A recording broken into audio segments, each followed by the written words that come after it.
Alrighty guys, welcome back to another LEGO set review from BrickByBrick, and today we have set number 70664. This is the Spinjitzu Lloyd versus Garmadon, and this is one of the 6 spinner sets that was released as part of the Ninjago Legacy sub-theme, and they do have a brand new style of spinner here, which should be interesting to take a look at. This is the first one of these sets that I reviewed, and it is one of the double packs that retails for $19.99. It contains 208 pieces as well as 2 figures, plus you can see on these sides exactly what's included in the sets. You got the one spinner, and then you have the 3 different styles of attachments for each one. For Lloyd, it shows 4 different styles of attachments because those 2 are designed to go on at the same time. And on the back, it just shows you a little bit more. It shows you the attachments on all the spinners, and it does show you the rest of the spinner sets. We'll start off with Lloyd, and for each character you get these 3 sets of holders for the Spinjitzu spinner add-ons. And here's the spinner. We'll take a look at that in just a second. But first, each of these sets of attachments, we have the speed one here, we have the attack one here, and we have the defense one over here. And each of these comes with this little ring in the center, which, with those removed, these are all the same. You have 3 of these for each character, and they all use gold.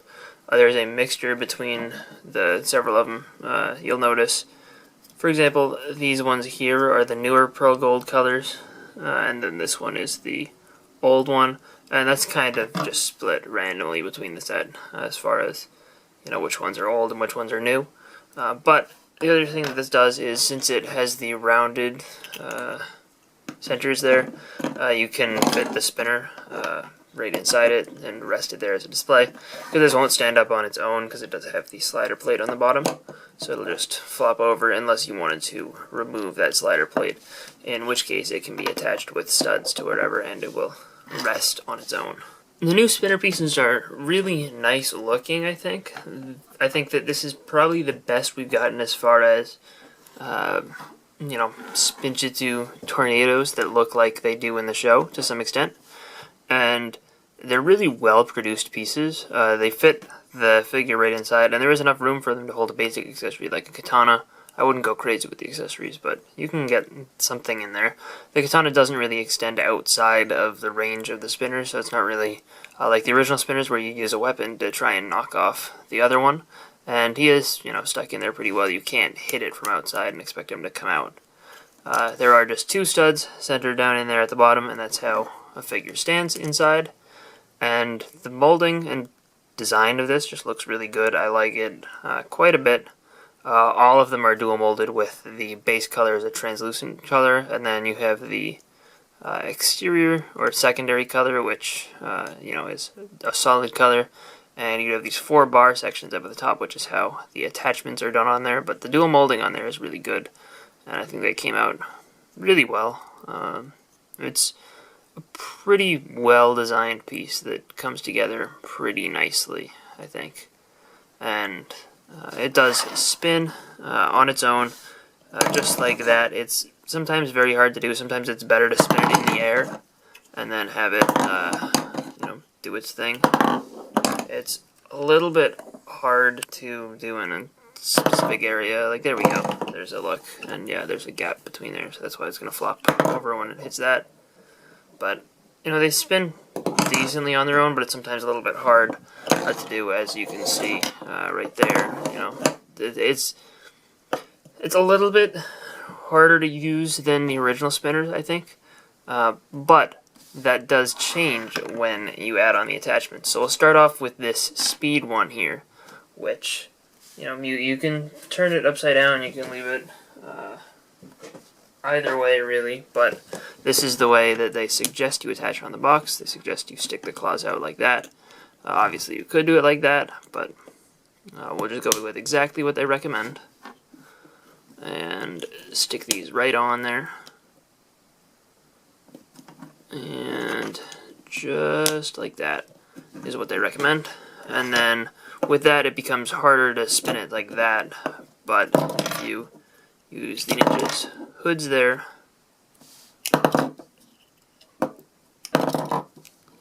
it just really wants to flop over, doesn't it? There we go. I think you can get a better spin with the attachments like that, for example. And honestly, it might just be making it really hard to do it with that katana in his hands. There we go. That was a good spin right there. But yeah, I think that this speed attachment definitely helps it to speed up a little. But let's swap out the attachment to the next one. And this next attachment is defense, and it is basically just it's got two different sections, because you got these two that have the trans-green extra sections that go around on the front and the back, and then you have these smaller ones in the center to actually just fill in the fourth segment. But it does use 4 of these printed 2x2 round tiles, which every character gets a set of these that has the 2x2 printed round tiles of their own. And it looks fine. It gets a much bulkier look. Definitely looks defensive. And as far as spinning goes, I somehow pulled off the slider. But as far as spinning goes, again, you get a pretty decent spin out of it, which makes sense because you get a lot of extra weight added on there. Kind of gives it some greater rotational inertia. But just to continue that up, yeah. It works pretty decently as well, and you can kind of mess with it if you wanted to. You could stick these up and kind of do whatever. Looks a little weird, but it's possible. I mean, just another attachment is another attachment, and I'm just gonna take a look at how they work. It is kind of cool that you have the ability to swap them out, but it does get kind of tedious to swap them over and over again. And last up, we have the attack upgrade, which is probably the most impressive parts-wise of the 4, mainly, because it comes with these dragon hilt pieces, and you could just completely remove this dragon hilt piece and use this as an accessory or a weapon, just even with the blade on the back, actually. Yeah, it's pretty decent thing. It's kind of just some basic swords that stick out. And if we take this off and try to spin it, let's see how that goes. There we go. It's got a really big radius there. It sticks out like a lot. So if you were trying to knock over the other spinners and stop them from spinning, this is probably the way to go. And it still spins pretty well. Works fine, and got some decent parts. And then Garmadon still has the same exact 3 types. You get speed, attack, defense, and just starting with speed, it's very basic. His speed attachments are each 2 pieces, which is, I think, the lowest of all of the speed attachments, or the lowest of all the attachments, like out of all the packs. And these are very basic. It's just a little snake, but they can be attached on there. These snakes were new for this Legacy sub-theme. They appear in several of the other sets as well, though. And Garmadon's spinner is trans purple and black. It looks really good, really striking color scheme there. And obviously the spinner works exactly the same way as Lloyd's did. And if we attach all of the speed boosts or whatever, we can spin him up. And Garmadon is harder to spin than Lloyd because of the helmet. It's just not as easy to grab as the Ninja hoods. And there we go. There's a spin. But you'd notice that on some of those, I was turning the helmet more than the spinner itself. But the speed boost works okay. And if we move on to the defense, this one almost doubles as a subtle attack, as it kind of increases the radius as well. But you do have this new 2x2 printed round tile, and of all of the spinner sets here from Legacy, this is the only one to have an exclusive design for one of those 2x2 printed tiles, as we haven't gotten one for Garmadon before.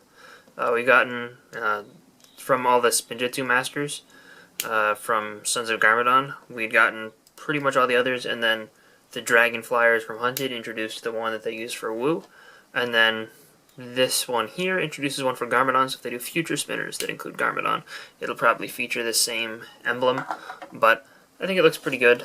These, you know, all can angle up and down. This is as angled down as they'll go because of the plate behind them, but if we remove that, his helmet came off, and he kind of slowed to a stop. We're just going to keep his helmet off temporarily, but, you know, it spins decently. Its defense upgrade always works pretty well, because it, you know, kind of gives it a little bit of extra rotational inertia, and you know, it actually can kind of support itself without the stand. And last but not least, we have the attack upgrade, and this one uses some swords and they're angled upwards.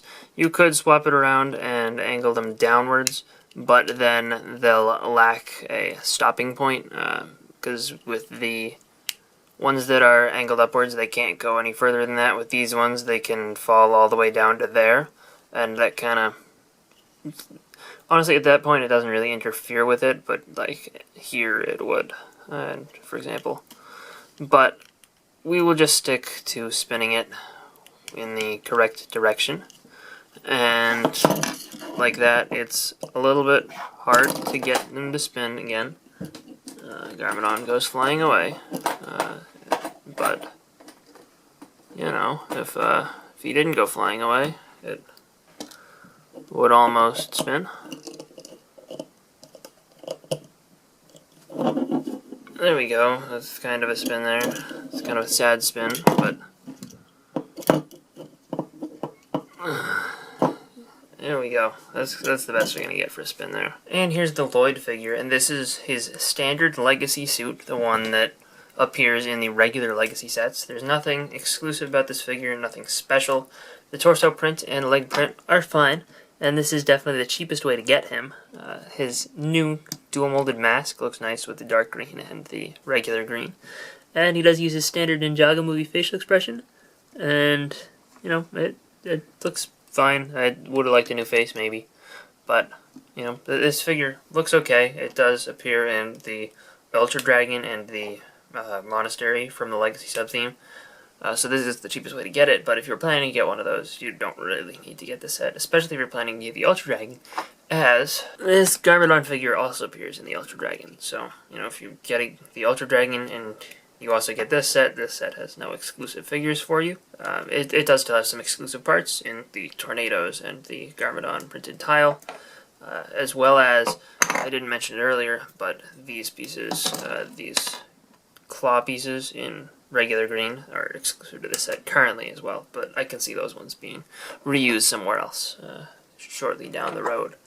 But yeah, this figure is pretty good. It's got a classic styled Garmadon face that is exclusive to the Legacy sets as of this video, and his helmet is fine. It's the regular black version, not the gunmetal gray that they used for the original 2012 Garmadons.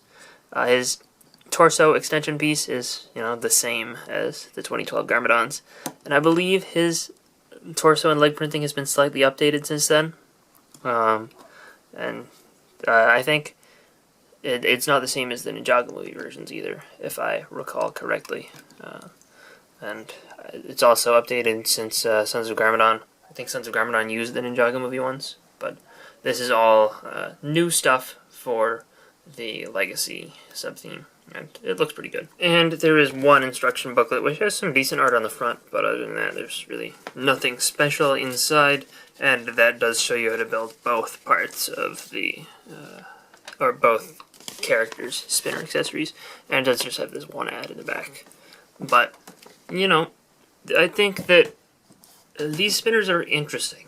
I think they look really good, and as display pieces, I think I'll enjoy having these. And the fact that you can just, you know, remove the functionality by doing that, and then you just have this cool little Spinjitzu spinner display, I think that's cool. So, as far as the actual pieces themselves, I'm a fan. The spinning is okay. I don't think these are the best at spinning. I mean, I think that they just don't work quite as well as some of the ones that we've seen before. But that being said, I don't think that they're terrible. I think that, you know, they're okay. And I think that the appearance more than makes up for the slightly being harder to spin up. The attachments here are where I'm really mixed.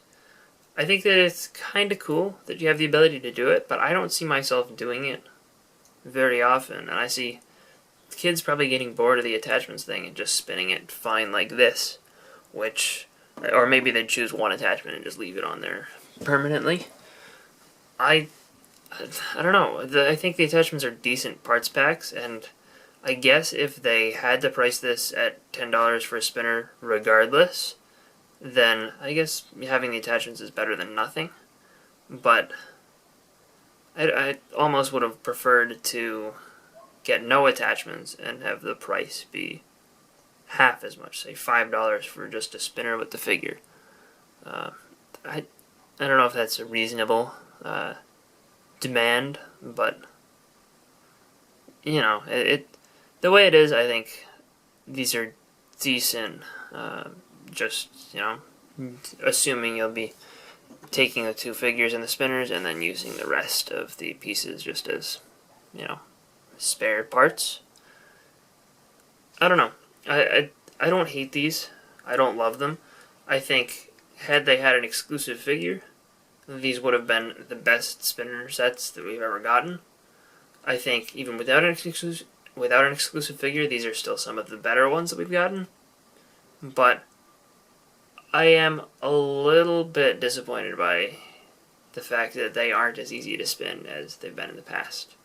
But anyway, if you guys have gotten any of these spinner sets, let me know in the comment section down below what you think of them personally. And I'll see you guys all next time. Bye, everyone.